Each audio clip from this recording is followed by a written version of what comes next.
Hi everyone. So I bought this laptop, Lenovo ThinkPad X220, about a year ago, and so far I've been really happy with the experience. The keyboard is amazing, the form factor is perfect for me, and Linux support is just unparalleled. But of course, the laptop is basically 7 years old at this point, and sometimes it really starts to show its age. The performance might be really underwhelming. I mean, it's Intel HD Graphics 3000, so everything that has to do with image processing and video editing will be kind of slow. And although it's not a big deal, I started searching for some ways to upgrade my machine without buying a completely new one, and that's when I came up with this amazing idea. What if I buy an X230 motherboard and put it in X220 chassis? After a quick search on ThinkPad subreddit, I found out that it's indeed possible, and the only downside is that there is going to be a little hole in a display port, because X230 has a mini display port, whereas X220 has a full-size DP. But that's really not a big deal for me, so I decided to go for it. Well, I bought the X230 motherboard for 40 euros, and today it arrived. Here it is. So in this video, I'm gonna try to hack it into the X220 chassis and see how it goes. Let's get this started. Alright, so here's the premium unboxing experience. Let's see what's inside. And here's the motherboard itself. Alright, let's replace the thermal paste then.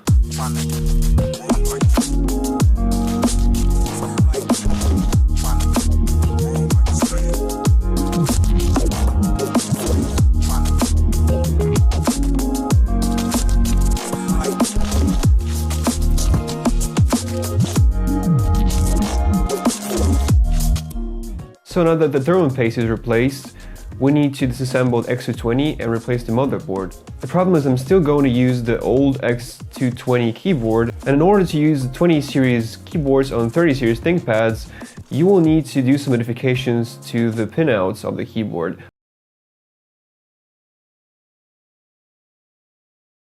Another problem is the battery. The X230 has a battery whitelist by default, which means that it will only accept official Lenovo batteries for X230, and my battery is the one for X220.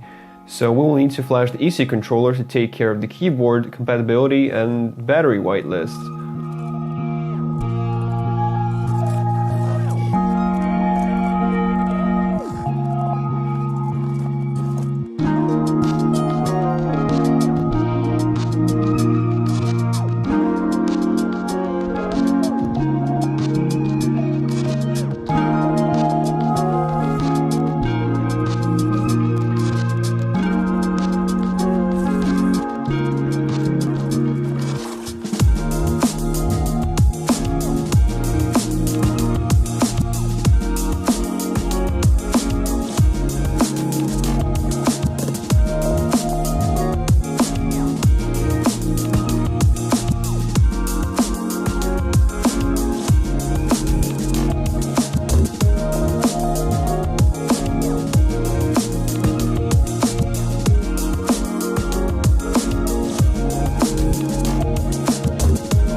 Alright, let's see if it powers up.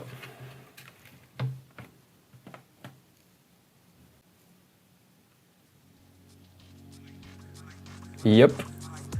As you can see here, we have Intel Core i5-3320M, which means that the experiment is successful, and we now have an X230 motherboard in X220 chassis. So as you can see, the battery is not officially supported, so we have to flash the BIOS. So I cloned the Git repository, and here you can see all the patches that are available to install. We right now are interested in the patch called Battery Validate. By default, the image is built without it.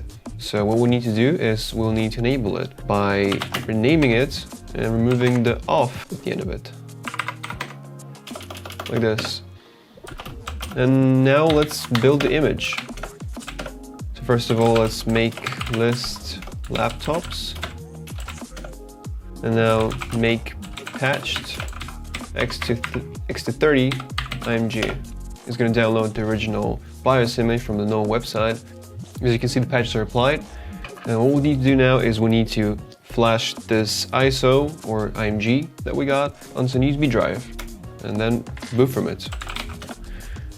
Let's list all the drives in our system. As you can see, it's SDP.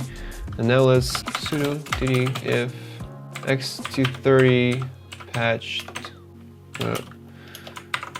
dev SDP status progress yes on him old flag sync.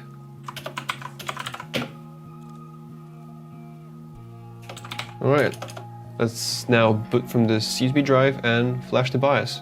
It's very important that you choose legacy boot instead of UEFI in BIOS. Should be here. Let's just put legacy only. Looking good. Now let's save changes and exit.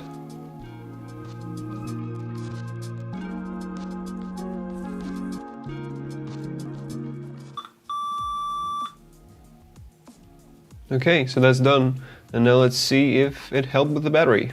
So after flashing is complete, don't forget to reboot twice, because apparently the embedded controller is only flashed after the second reboot.